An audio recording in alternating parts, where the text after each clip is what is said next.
Hello मित्रों, दोस्तों, भाइयों, बहनों, बेटियों, नमस्कार, नमो बुद्धाय। मेरा नाम सत्यपाल बोध है। मैं नेचुरोपैथी का डॉक्टर हूँ। इस समय साउथ अमेरिका के देश बोलिविया में हूँ और आपको बता रहा हूँ कि 1983 में मैंने विपश्यना साधना का शिविर अटेंड किया।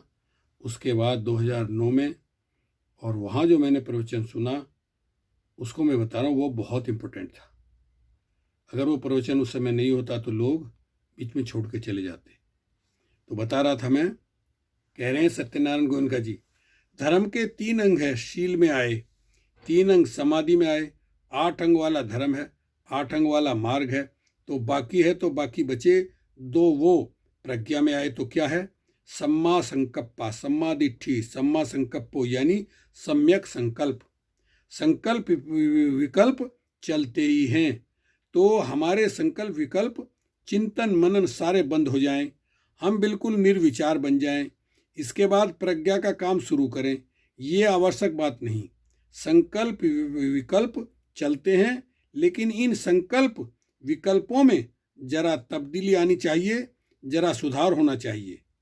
नया नया साधक जब पहले शिविर में आता है तो अपने मानस के ऊपरी ऊपरी हिस्सों पर जिन जिन विकारों का बहुत गहरा प्रभाव है, किसी के साथ कोई दुश्मनी चलती है, किसी बात को लेकर मनमुटाव है, तो बैठते ही वो सारी बातें याद आएंगी। उसके बारे में देता का भाव जागेगा, हिंसा का भाव जागेगा, दौर्मनस्य का भाव जागेगा। दौर्मनस्य जागेगा क्योंकि पहले दिन से ही, जैसे ही सांस का काम शुरू किया, हमने अपने मन का ऑपरेशन करना शुरू कर दिया। तो मन में जो खोट है, जैसे फोड़े का काटना शुरू किया तो फोड़े में जो खोट है यानी पीप है, उसको वो निकाल कर बाहर आएगी ही। किसी के प्रति दुर्भावना का भाव था तो बार बार जैसे वैसे विचार आते हैं। किसी के प्रति आसक्ति का भाव, कोई काम वासना कुछ भी थी, वो विचार बार बार आता है। सांस को देखते देखते फिर ऐसे विचार आते हैं, फिर सांस की ओर लाते हैं। 1 दिन बीतते, 2 दिन बीतते, ऐसे विचार आते हैं, छुटकारा होता है।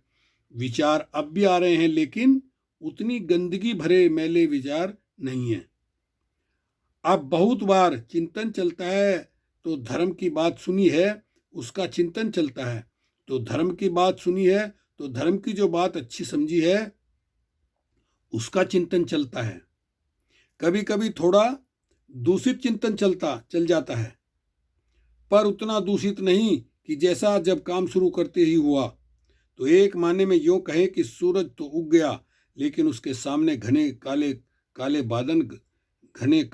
बादल दूर होने लगे। फिर भी हमें प्रकाश मालूम होने लगा।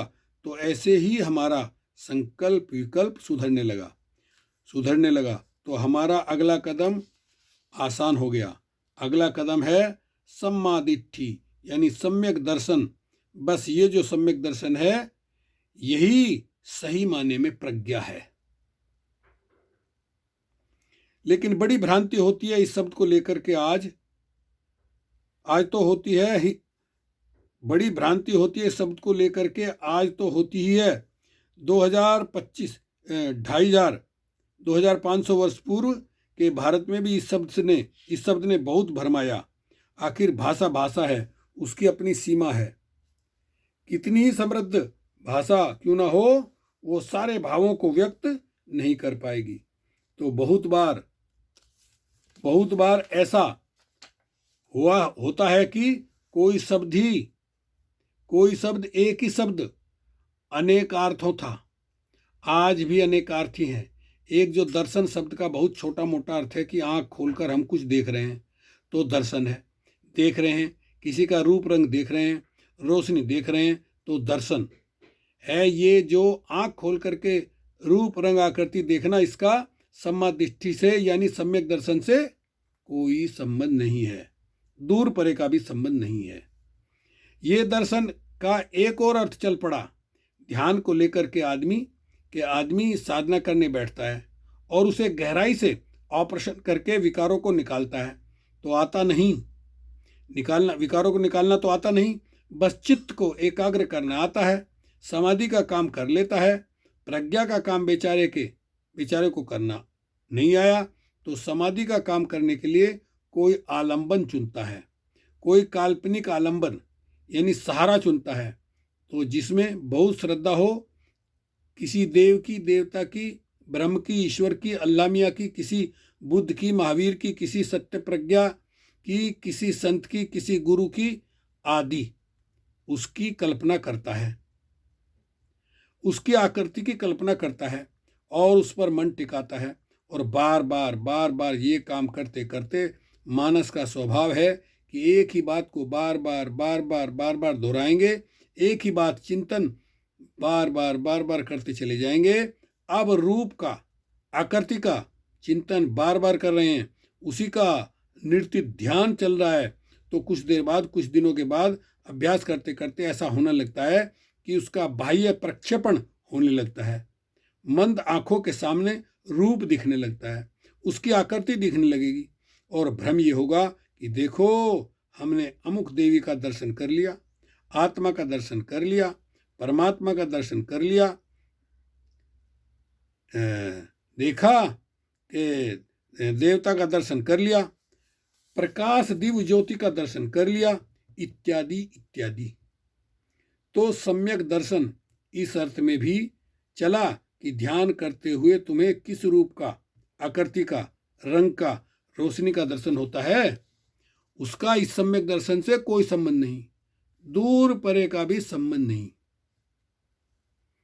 तीसरा एक अर्थ आज भी चलता है, उस जमाने में भी चलता था। हर परंपरा की अपनी अपनी दार्शनिक मान्यता होती है, अपनी एक फिलॉसफी भी होती है।